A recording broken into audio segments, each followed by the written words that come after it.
बुद्ध और चक्षुपाल की कहानी एक गुरु और शिष्य की कहानी है। बुद्ध, जो ज्ञान और करुणा के लिए जाने जाते थे। चक्षुपाल एक जवान आदमी था जो जन्म से अंधा था। वो दुनिया के बारे में बहुत जिज्ञासु था। वो जीवन के रहस्यों को समझना चाहता था। चक्षुपाल ने बुद्ध की शिक्षाओं के बारे में कहानियां सुनी थीं।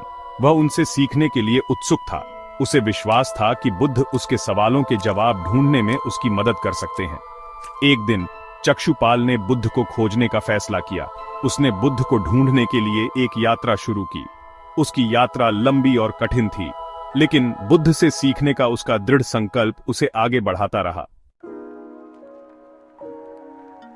चक्षुपाल ने आखिरकार बुद्ध को लोगों के एक समूह को शिक्षा देते हुए पाया।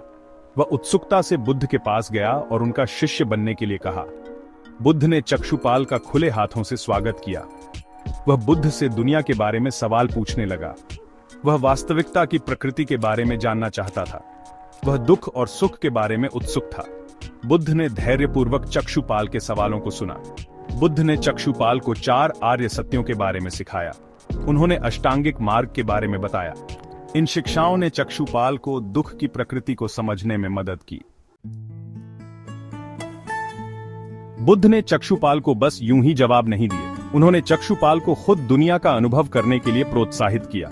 उन्होंने चक्षुपाल को अपनी इंद्रियों पर ध्यान देने की शिक्षा दी। उन्होंने उसे अपने भीतर शांति पाना सिखाया। चक्षुपाल ने जीवन में साधारण चीजों की कद्र करना सीखा। पक्षियों के गाने की आवाज उसे खुशी देती थी। उसकी त्वचा पर सूरज की गर्मी उसे कृतज्ञता से भर देती थी। उसने महसूस किया कि खुशी देखने या भौतिक चीजों के बारे में नहीं है। सच्ची खुशी दुनिया को जैसा है वैसा समझने और स्वीकार करने से मिलती है। चक्षुपाल वर्तमान क्षण में जीना सीख गया।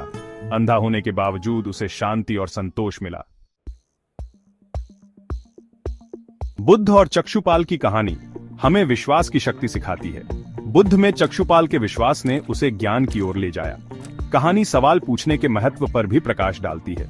सवाल पूछने के माध्यम से ही हम खुद को और अपने आसपास की दुनिया को समझना शुरू करते हैं। बुद्ध की शिक्षाएं कालातीत हैं।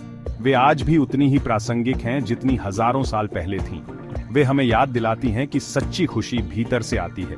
अगर हम ज्ञान और करुणा के मार्ग पर चलें, तो हम शांति और संतोष पा सकते हैं।